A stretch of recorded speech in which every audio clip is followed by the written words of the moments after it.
Buongiorno tutti, estamos aqui de novo porque a gente é multifuncional, a gente fala muita coisa, a gente fala de música e agora a gente vai falar de história.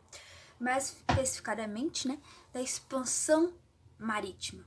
Pra quem não me conhece, eu sou a Ana Brasil, faço parte aqui da Liga Estudantil e eu queria saber como é que vocês estão, tá tudo bem? Tudo ótimo, comigo tá tudo boa, obrigada por perguntarem aí. Lembrando que segue a gente lá no Instagram antes da gente começar a falar.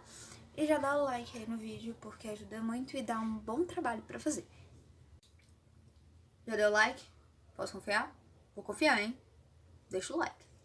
Então vamos lá, vamos começar. Mas pra começar, a gente tem que começar por Portugal. Portugal, desde o século XIV, ele é governado com uma mentalidade muito burguesa. Pra quem não lembra, burguês tem esse nome porque tinham muros em volta das cidades. E esses muros eram chamados de burgos. E ficavam vários comerciantes em volta desses burgos para poder vender os seus produtos. E aí eles ficavam chamados de burgueses, porque eram aqueles que ficavam, tipo, no burgo, que é o muro. E aí, como Portugal era governado com uma mentalidade muito burguesa, que era essa mentalidade de comércio, de vender coisa e tal, ele dependia muito do comércio. A economia dele era 100% comercial. 100% não, mas boa parte. Ele começou a ter problemas com o comércio, porque tinha algumas cidades específicas que tinham domínio total, por exemplo, de algum produto. Então, supondo, Veneza, que na época hoje é uma cidade da Itália, mas antes era algo à parte. Vamos supor que ela tivesse domínio total do algodão. Então, se eu quisesse comprar algodão, só poderia comprar de lá. Acabou. Isso é um exemplo. Mas ele começou a ter muita dificuldade, porque esses lugares começaram a virar para Portugal e falou assim, olha, você quer passar pelo meu território? Beleza, mas tem que passar e comprar alguma coisa minha. E se for comprar alguma coisa minha, tem que ser com o meu preço, porque não tem mais nenhum lugar que você possa comprar. E Portugal começou a ter, tipo, um grande problema, porque ele não podia só simplesmente dar dinheiro assim vender. Então, foi quando Portugal teve uma ideia. Eu vou dar migué nos caras, rapaz. Eu vou fazer o seguinte, se eu tô aqui, eu vou me jogar no mar, vou dar a volta na África, vou chegar em Calicut e você vai ver se eu não vou fazer comércio com eles e vai sair bem mais barato, eu vou ficar muito mais rico. E o que os caras hoje têm, só eles têm, eu vou ter também. E vou poder vender, vou vender muito mais, vou comprar muito mais barato, vou ficar milionário. Fechou. E assim, apesar das vantagens que Portugal tinha, a primeira vantagem é que o país era todo centralizado. Foi um dos primeiros a fazer isso. E isso era uma boa vantagem, porque uma pessoa só governava tudo, né? A segunda vantagem é que Portugal tinha dinheiro, muito dinheiro. E a terceira vantagem era que eu tinha vontade, eu queria fazer isso, entendeu? E eu vou fazer isso, porque eu falei que eu quero, fechou, é isso. Essa era a minha terceira vantagem. Eu quero, não tô nem aí, eu quero e eu vou fazer. Você vai ver, eu vou chegar lá. Além disso, a expansão marítima era muito cara, tipo, muito. Um barquinho desse aqui, hoje em dia, ia custar mais ou menos o equivalente a 4 milhões de reais. E tipo, quem ia pagar por um negócio desse? E vamos ser bem sinceros, não dá pra você atravessar o mar com um botinho salva-vida, né? Ou então um barquinho a remo. Ou melhor, dá até dá, mas você não tem segurança nenhuma. E além desse primeiro problema, vamos supor que a gente tem alguém. Tem alguém que tem dinheiro pra caramba e que pode investir nisso. Se fosse você investiria? Sendo bem sincero. Porque assim, vamos imaginar Portugal tentando convencer esse cara a investir em construir um barco daquele. Qual é, cara? Na humildade aí, tipo, coraçãozinho, por favor. É o seguinte, você tem dinheiro. E eu tava querendo que você investisse pra fazer um barco. Que é o seguinte, você faz o barco e a gente vai para as Índias, entendeu? E a gente vai chegar lá e vai fazer comércio, vai ter dinheiro, porque pela terra tá ficando bem difícil. Será que você pode fazer esse favorzinho pra mim? Por favor, assim, tipo, não vou te pedir nada.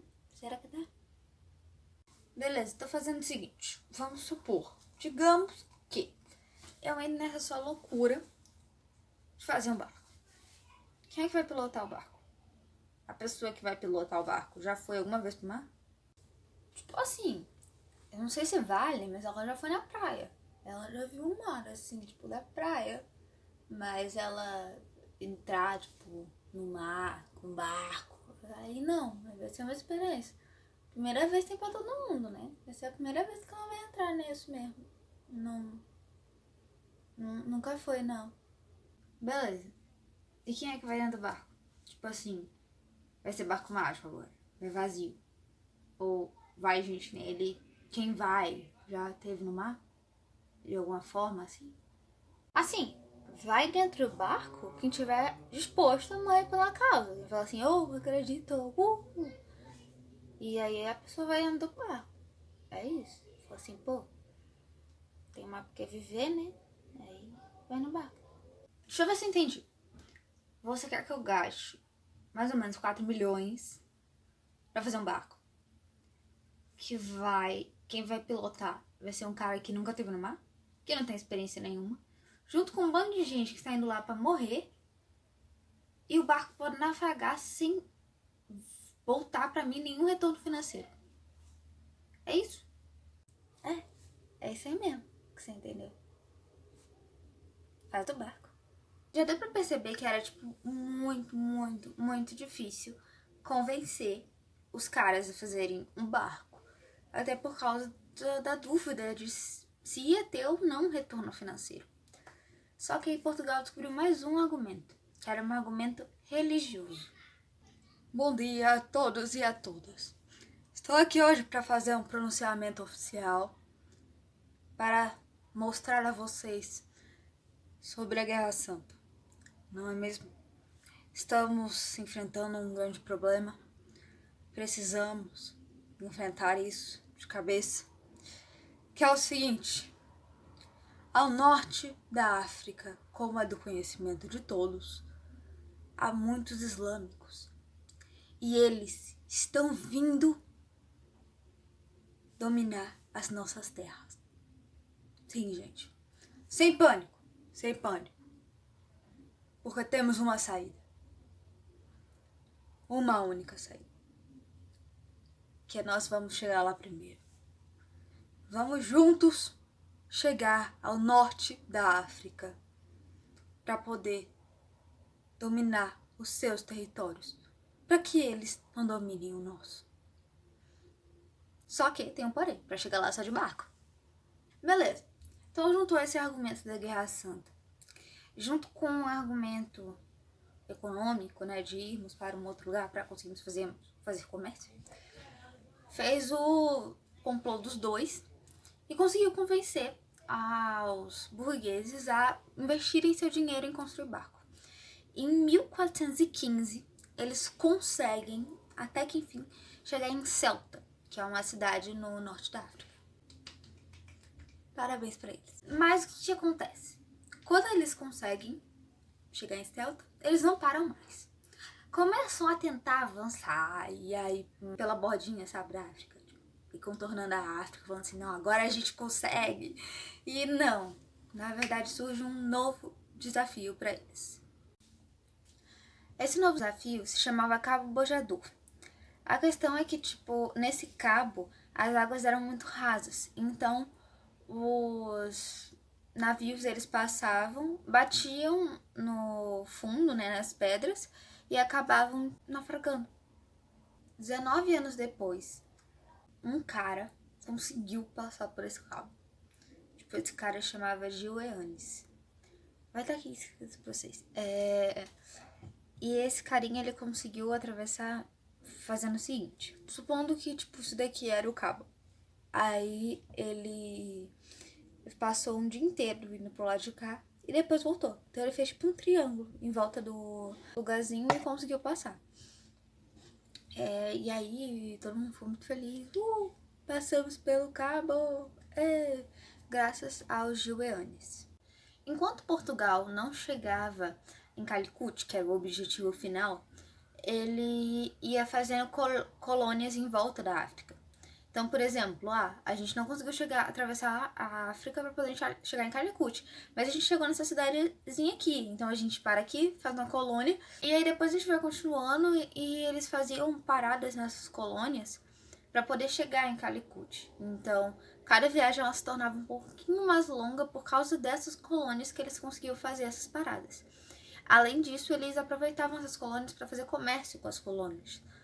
Então, isso também já ajudava a parte econômica deles. Enquanto acontecia, tudo isso lá em Portugal, tinha um cara na Itália que se chamava Cristóvão. E esse cara, o Cristóvão, provavelmente, ele era genovês. E ele começou a estudar alguns escritos gregos. E ele começou a fazer cálculo. Sabe aquelas pessoas que tem nada a fazer e ficam fazendo cálculo? E cálculo.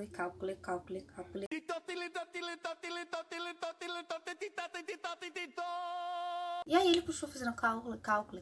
One eternity later. Ele chegou à conclusão de que o planeta Terra era menor do que a gente tem conhecimento que é hoje. E por ele ser menor, compensava muito mais você dar a volta do que você tentar atravessar, a África. Era muito mais fácil você ir pelo lado contrário e chegar nas Índias do que você ir pela África e, contornar a África inteira para poder chegar na Índia. Esse era o cálculo dele. E ele disse que isso funcionaria. Então ele foi tentar convencer algum país de fazer isso. E, obviamente, o primeiro país que ele foi tentar foi o da Itália. Oi, então, eu sou o Colombo e, de acordo com meus cálculos, se a gente ir pelo outro lado, a gente consegue chegar nas Índias primeiro do que se a gente for dar a volta inteira na África. O que vocês acham? Só que o que acontece? Todo mundo na Itália não foi trouxa o suficiente para poder aceitar essa ideia do Colombo. Falou, não, eu não sou trouxa, sabe? E aí, Colombo decidiu pensar qual era o outro lugar que estava se jogando ao mar. Qual era o outro lugar que poderia aceitar a ideia dele. E foi então que ele pensou em um lugar que eu acho que vocês também já pensaram. E foi então que ele pegou suas trouxinhas, viu o que ele tinha e foi para esse novo lugar para tentar ver se alguém ia junto com a ideia dele e entrava nessa para poder ir pelo outro lado. Oi, então, Portugal, eu tenho uma proposta para você. De acordo com os meus cálculos... One hour later. Então é isso, a minha ideia é essa. O que vocês acham? Então, cara, eu vou tentar te falar do jeito mais amigável, assim, mais carinhoso que dá.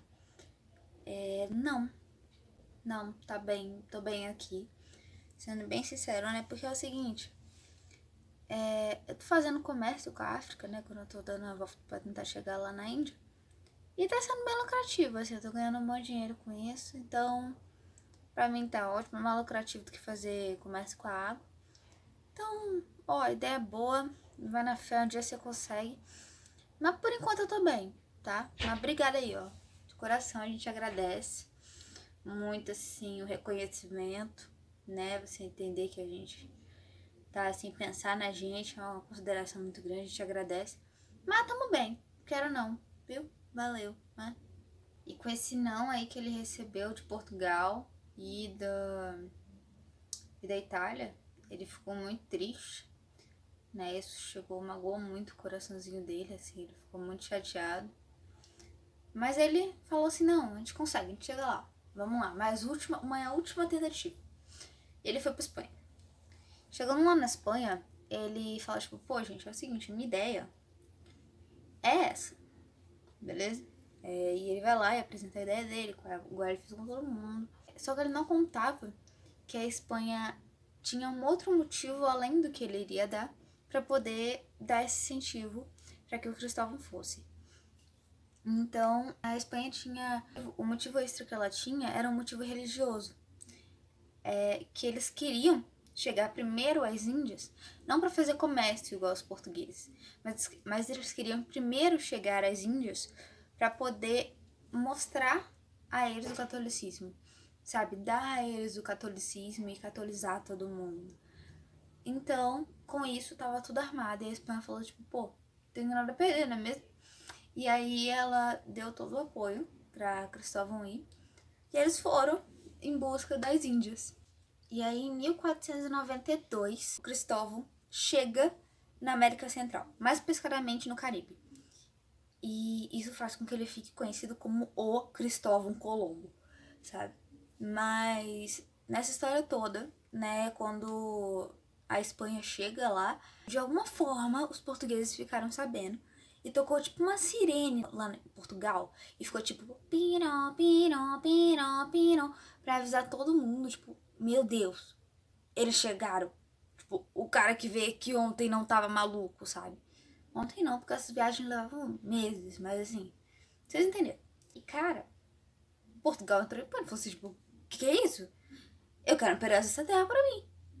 E aí é que Portugal vai entrar na briga com a Espanha por esse novo território que a Espanha acaba de conquistar. Aí a partir daí, para os dois não brigarem e entrarem tipo numa guerra por esse novo território, eles decidem fazer alguns tratados. Só que assim, tiveram vários e vários tratados. Então eu vou falar com vocês sobre os dois mais importantes. O primeiro é o Tratado da Bula Intercoetera. Vai estar escrito aqui, que é um nome difícil. Mas esse tratado, ele dizia que 100 léguas a partir do arquipélago de Cabo Verde, Portugal podia explorar. O arquipélago estava aqui. 100 léguas dele, tipo, ia fazer uma linha, e dessas 100 léguas até o arquipélago, Portugal poderia explorar. A partir dessas 100 léguas era da Espanha. Só que Portugal achou muito pouco, porque, não sei, ele achou pouco. O que ele realmente estava certo, porque hoje isso equivaleria a um pedacinho, tipo, bem pedacinho do Nordeste brasileiro. E acabou. Ia ser só isso dele mesmo. Então, eles começam a brigar um pouco mais. 1494, sai um bando de tratado, mas o mais importante acontece no final do ano, e que é o mais famoso, que é o Tratado de Tordesilhas. O Tratado de Tordesilhas diz que, a partir desse arquipélago de Cabo Verde, 370 léguas de Portugal. O resto é da Espanha. E aí a Espanha tentou, tipo, choramingar, se jogou no chão, os caramba. Mas, no fim das contas, foi esse daí, o Tratado de Tordesilhas, que mais foi respeitado. Só que tem uma observação que a gente precisa levar em consideração. Portugal brigou pelo território e tal, conseguiu as 300 e poucas léguas. Ok, beleza. Mas nesse meio período de briga deles dois, que durou basicamente um ano, porque o primeiro tratado foi um ano antes do segundo, né, que foi o Tratado de Tordesilhas, Portugal não foi nenhuma vez para esse novo território que tinha sido descoberto, para ver o que tinha lá. Ele só queria disputar mesmo pelo território. Então, em nenhuma vez Portugal se preocupou em mandar pessoas para esse novo território para ver o que era. Você me pergunta por quê, né? Por que eles lutaram tanto por um território que eles não sabiam o que era? Não era interessante para eles ir para lá, porque eles estavam avançando muito nas navegações pela África. E estava sendo muito lucrativo. Então, para eles não tinha sentido deixar o foco principal deles, que era chegar em Calicut, para ir para um outro lugar completamente desconhecido, que eles nem sabiam se realmente era a Índia. Então, eles preferiram tentar dar a volta realmente pela África e chegar em Calicut. E eles conseguiram, né? Em 1498, eles chegam em Calicut, até que enfim. Eles chegam em Calicut e é isso, né? E só que, sempre tem um só que, né? Eu prometo que esse é o último. Quando eles estavam lá, tem dois só que, na verdade. Tem a Espanha, que voltava com muito ouro. Então ele vinha para essa terra desconhecida e voltava com uma quantidade absurda de ouro, por causa da exploração que eles tinham pelos povos incas e os maias. né? Porque era parte da cultura deles o ouro, né? O ouro era algo comum e a Espanha, quando chegou lá, extraiu muito isso deles. Então eles voltavam com uma quantidade absurda de ouro. Isso, de certa forma, alarmou um pouco Portugal, né? Porque independentemente do que estivesse lá, a Espanha estava voltando com ouro. E também teve a França. A França, ela se revoltou um pouco. Ela ficou muito chateada, né? O rei da França ficou muito chateado. Ele ficou tipo... Ele ficou muito, muito, muito, muito irritado. Mas por quê? Porque ele não entendia porque essa nova terra tinha sido separada só entre espanhóis e portugueses. Tanto que ele até diz, eu quero ver o Tratado de Adão. Tá, aí a França ficou bem chateada. E pra meio que se vingar, ela e a Inglaterra, na verdade, começam a patrocinar pirataria pra América. Então, daí é que vem a história dos piratas, por causa deles, que começam a patrocinar cada vez mais pirataria pra vir pra cá. Só que nesse momento, sabe aquele alerta na cabeça dos portugueses, sabe? Eles começam a perceber que se eles não vierem pra cá em algum momento, eles vão perder essa terra. Porque já tinham piratas vindo pra cá. Então os piratas já estavam vindo pra cá, mas os donos da terra não. Eles não viessem pra terra, que hoje é o Brasil, né? E os outros países da América do Sul. Se eles não viessem pra cá e falassem, olha, esse território é meu, eles iam perder isso. Então, é isso por hoje, tá? Obrigada por assistirem até aqui. Sou muito grata, né? Segue o canal no YouTube. Segue lá no Instagram também, @ligoestudantebr. Qualquer dúvida, a gente está à disposição lá no direct do Instagram. Qualquer sugestão também pode botar nos comentários ou lá no direct. E é isso. Muito obrigada, de verdade, por assistirem. Vocês são os amores. Obrigada pela paciência. E a gente está à disposição, tá? Qualquer dúvida, realmente, eu ou o pessoal da equipe de história vamos estar à disposição para sanar elas. É isso. Beijão pra vocês e aproveitem o dia agora.